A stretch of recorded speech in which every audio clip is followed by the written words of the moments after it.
I know of a couple that is now looking to potentially get divorced after 38 years of marriage. And the reason is because the wife realizes that she completely lost herself in the marriage. Her husband told her early on that he didn't want to teach religion to the children. And he was a very successful business tycoon, and he wanted to have a kind of jet-set lifestyle. And he expected her to live that kind of lifestyle. And even though she had been raised by conservative parents who were practicing Muslims, who taught her the values of the Deen, she abandoned that in order to make her husband happy. And she raised her children, their children, according to his values. And now that her children are older and she realizes that they're confused, they don't have a strong sense of identity, they don't know what it means to be Muslim, and when life's ups and downs come their way, they don't know how to deal with those ups and downs because they haven't been taught the Islamic way of thinking. And she realizes so many years of ibadah got wasted, so many years of worship were lost, that after 38 years of marriage, she's decided that she's reclaiming who she is. But it's hard. It's hard to find out who you are after 38 years of becoming what somebody else wants you to be. Here's what everybody needs to do in order to know what they're looking for in a future partner. One advice that I was given that I thought was really good is that instead of thinking about what you're looking for in another person, think about what is it that you don't want. What are the qualities that you don't want in another person? And then work outward from there. In the book, they recommend that you create a detailed list of the character traits that you're looking for in a potential partner. So just put it all out there, list everything, and I will give you an example of somebody's list. They wrote down kind, hardworking, family-oriented, friendly, funny, spiritual, health-oriented, strong, creative, growth-oriented, financially savvy, efficient. That was their list. So you take your list and then you identify your top 3 needs. If you could only take 3 things from that list, what would they be? These 3 things are going to be your non-negotiables. You're not going to compromise on them no matter what. Now, the rest of the list, after you've identified your top 3 needs, those are your wants.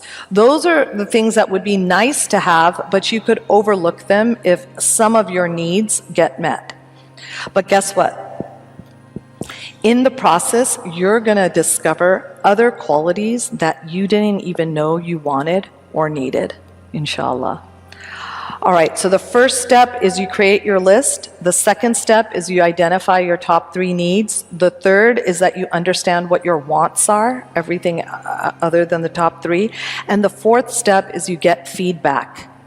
Highly recommend that you go over your list with somebody that you trust, a mentor, a therapist, an elder, a scholar.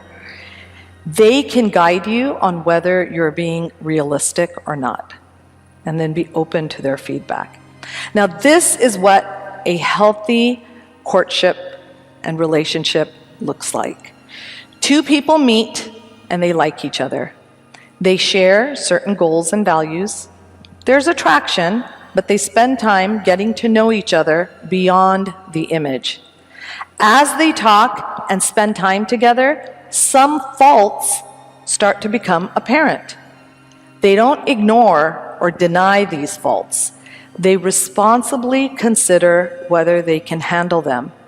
They build their foundation on shared values, honesty, respect, knowledge, and attraction.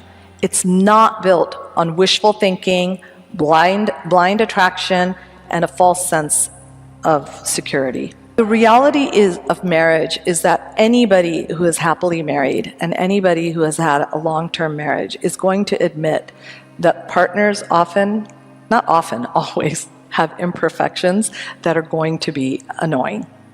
But what happens is these imperfections are pleasantly and consciously ignored and glanced over as each spouse focuses on the other person's positive and wonderful aspects. And there's a name for this, there's a term for this in our religion, and it's called Husn-uz-Zann. It's called having a beautiful assumption about one another, a beautiful opinion about one another. And it means making excuses for your partner and choosing to have a good opinion of your partner.